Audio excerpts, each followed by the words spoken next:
saw you outside my house lately. Fighting it? Yeah. Really want to die They're like Kent on the computer. Oh, here's his property taxes. Sort of. I mean, there's not a whole lot of other photo jobs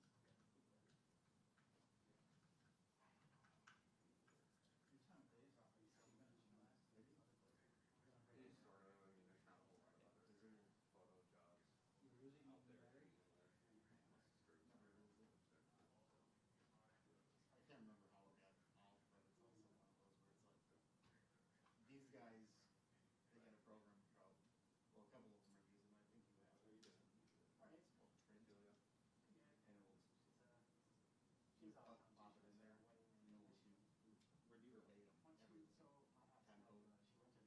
The soundbite was different. You feel like sure? So it does every time out. But she rented automatic longer? You don't have to rotate automatically. I don't use that though, because when I looked at it, I need to hear them. I need to hear the sound bites and see how long they are. Pretty good. But Tim Watts uses it religiously. He'll plop it in there and Yeah, pop it the like other month. 6 bucks. For one weekend, yeah. But yeah, That's time. Took 2 weeks in the summer, and He's we got not- a week coming up, so. going off time code. He's not sitting there going out and matched up. He'll just grab Yeah, it. I'll probably pick it up there. Yeah, we didn't publicly as much. But then when you load it in together, that just matches up with Yeah. what he has? Yeah, with whatever. Give me times. It's a great program. Does it give you time code? Yeah. Ins, outs, your track, their track.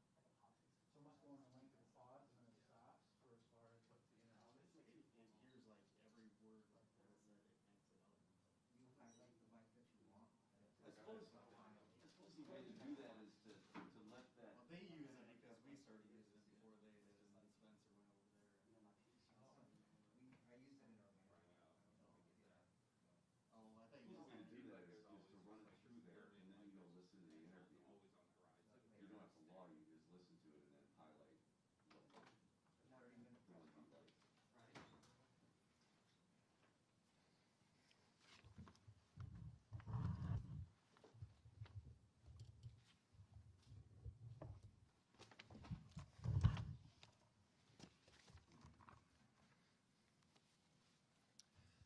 Good afternoon. I want to start by giving a huge thank you to the Pohlad Family Foundation, not just for this $700,000 investment in the really critical public safety work that the Chief and I have been undergoing for quite some time, but also their constant commitment to the city of Minneapolis. The two items that this $700,000 will go towards are our early intervention system, $500,000 towards that, as well as $200,000 to the mobile mental health unit. These are really two critical pieces of infrastructure that we want to see in both shifting the culture and mentality of policing, but also providing public safety and accountability throughout our city. The money that is dedicated to bringing forward this early intervention system is focused on a few primary goals. It's focused on accountability, on officer health and wellness, as well as public safety. Our residents are rightfully insisting that we are using the latest in technology and that we're providing a data-driven approach to everything that we're doing, and we should be adapting based on what the latest technology is and what it's telling us. And this early intervention system is part of the best practices for police departments throughout our country, and it's one that we need to adopt. So here's how it works.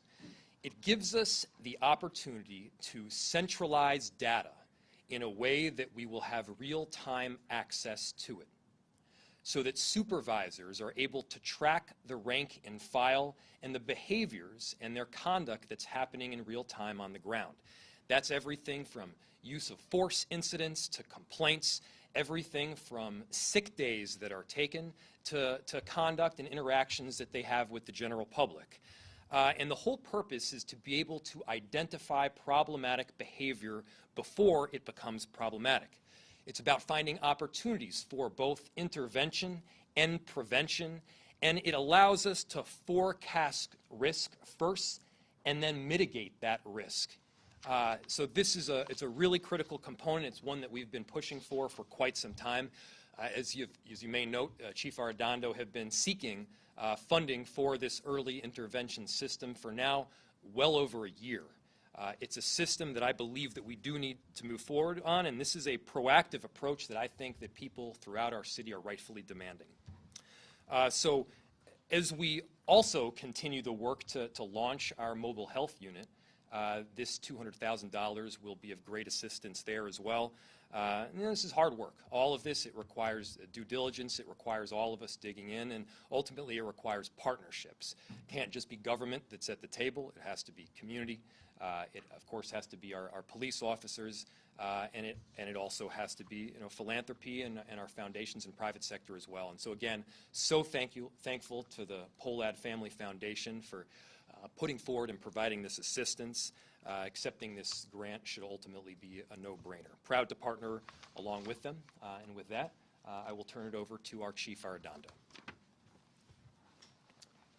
Thank you, Mayor Frey. Good afternoon. I am excited today as I stand before you. I'm so excited that the Pohlad Family Foundation has made a kind and generous offering to help bring to the Minneapolis Police Department a very important and needed tool. When I became chief back in 2017, one of the things that I had clearly laid out in my vision statement was officer wellness. We have known for a long time that our communities can suffer trauma and go through difficult situations, but we had never really focused on our own employees. With the leadership and support from Mayor Frey, we had set on a course to get this early intervention system to build it up and make it more robust. And this new offering by the Pohlad Family Foundation will help us do that. We will get up to the 21st century in terms of being able to provide the resources and support that our men and women need. Many of you in the room today know that we are a third less of a department personnel than we were a year ago.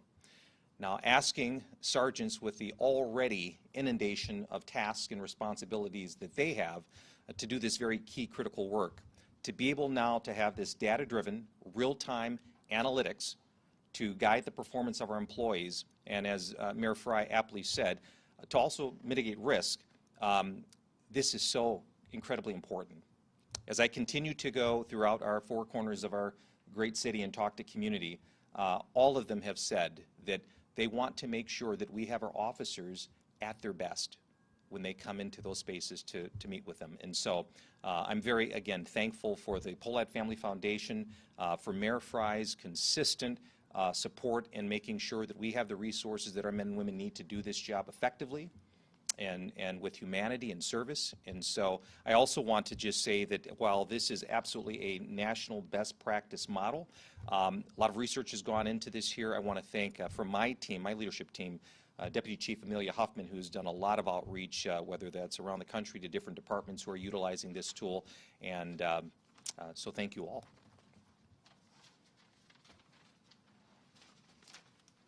Thank you. With that, we'll open it up to questions. Obviously, you guys need council approval to accept a gift at this level. Is their decision an all or nothing one? Do they have to take all 700 or nothing? Or could they say we're taking the mental health money for not early intervention? Do you know how this is all going to play out? It's a good question. For those that didn't hear, it's whether a partial acceptance of the $700,000 can take place through the council. My understanding is that it's either an all or nothing. It's all $700,000 or none of it. And I'll note again, this is external funding. This is an extremely benevolent grant coming through the Pohlad Foundation that we are very pleased to have, and it goes towards very important public safety work that we know needs to happen. Yeah, And we'll get back to you if for some reason that's incorrect, but I believe it's accurate. What's the timeline for launching both of these different programs, and what sort of things are you going to be looking at through the EIS? What sort of incidents? Yeah. So the question was, what sort of timeline are we looking at for the launching of the early intervention system? We obviously want to have the RFP for the early intervention system out as soon as possible, and make sure that that we have applicants that are ready and able to provide us with an early intervention system that fits and is tailored to the unique characteristics of our department and our needs. We hope that that RFP will get a response and a selection will be made in early 2022. And then hopefully by early to mid 2022, the thing is up and running. What sort of things are you going to be looking out for? What sort of warning signs are you going to have for officers where you want to intervene? Yeah, so I'm going to give you a few of the basic ones, and I'll pass it to either our Chief Arradondo or our Deputy Chief, Amelia Huffman, who's been doing so much of the work and actually bringing this project through to fruition. There's a host of different warning signs depending on the specific conduct and interactions that we're able to track on the ground. Obviously, complaints is something that you look at. You can look at sick days. If someone is taking an inordinate number of sick days, of course it could mean they're sick. It could also mean that they're depressed. And we know that officers experience quite a bit of trauma and difficulty while they're doing their jobs. We want them to have the ability to be well, to recalibrate between some of these difficult calls, and then ultimately to be in a state of wellness where they can best protect and serve our city. It's tracking use of force. Given that we changed the policy up, I believe it was earlier this year, or late last year, I don't quite recall, regarding how de-escalation is rolled out. I mean, now we are embedding de-escalation in everything that we're doing, and previously, some of these lower level uses of force, like for instance an arm bar or a handcuffing, wasn't necessarily reported. Now we are reporting those things, and so it makes sense to have those reports in a comprehensive system that we're able to track, we're able to identify, and then we're better able to provide that forecast of risk and then mitigate that same risk. Chief, do you want to answer any more, or Deputy Chief? Yeah, I just, before Deputy Chief Huffman, who's done such great work on this here, before she speaks, I just want to reiterate again that this is not a disciplinary tool. As the mayor indicated, it's based on wellness and accountability. We want to make sure that we're mitigating risk before it gets to that point in any industry, whether it's education or media even. We want to increase the performance of our employees. This tool can help us do that. This does not replace internal affairs. It does not replace the Office of Police Conduct Review or civil rights. But we are trying to make sure that we have a robust tool in place that will help the performance of our employees, that will also have a direct positive benefit with those that we serve. But I'll let Deputy Chief Huffman talk a little bit more about some of the details. Thank you, Chief. As the mayor and the chief have aptly described, we're looking for a very comprehensive early intervention system. As in any analytics system, the more good, robust data that we can feed to the system, the better outcomes we will have. So these systems can track really anything that we can integrate from existing city systems and pull them together to provide us with a comprehensive 360-degree data-driven view of an employee's performance, looking at both leading and lagging indicators. So as the chief and the mayor referenced, we can look at really obvious things such as complaints or referrals for performance coaching, an employee's failure to attend training as scheduled, a lawsuit, a motor vehicle pursuit, motor vehicle crashes, even ones that are relatively minor, the use of sick time or patterns in use of sick time that would indicate a person is experiencing the effects of stress or trauma. All of those indicators that we track in other city systems, such as use of force, can be integrated. And we're looking for a robust tool that can provide us with the ability to compare officers, officers who are similarly situated, working on the same shift or working in similar assignments in the department, as well as officers between precincts or between assignments, so that we can really have a very accurate assessment. And we're also looking for a tool that can help us teach the analytics to predict a negative outcome based on data that the city has collected in previous cases, to help us get out in front before a bad outcome occurs, so that we can really help to support, intervene, redirect, retrain, or refer an employee to outside services before they have an adverse outcome, so that we can make sure that we're preserving and protecting their career and making sure that our employees are in the best position to help our citizens. And how does this work? Do you guys get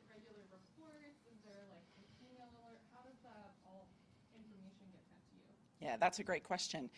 So we're really looking for a system where both first-line supervisors and the employees themselves will have the ability to log into a cloud-based system where they would see a dashboard, and indicators would be indicated. That was a little redundant there. So the criteria that we have set forth in collaboration with folks from community who are going to help us guide and develop the system would show up on the dashboard. And so first-line supervisors or an employee themselves would be able to log into the system and see when they're approaching some thresholds that we've established as potential flags, indicating that somebody might be in need of additional support, training, referral, or intervention. And so this would be a very user-friendly system, and our expectation would be for first-line supervisors to use this on a regular basis. Our folks obviously are working very closely with their employees on a day-to-day basis. The use of early intervention would be incorporated with regular check-ins that supervisors do with their direct reports to be able to regularly discuss what they're seeing in the early intervention system and check in with folks to assess how do you feel about what you're seeing in the early intervention system, what do you think that this indicates, how can the department provide you with additional support, training, referrals to make sure that you are caring for your own physical and mental health so that you can bring your best self to work every day. A lot of the criticism, of the department has been that officers with bad records and behaviors have allowed to continue to be on the streets. So hypothetically, if this system were in place during the tenure of somebody like Derek Chauvin, what would have happened? So it's hard for me to speak to specifics, particularly things that are still in litigation. However, for the aims of this system are specifically to intervene before an adverse outcome.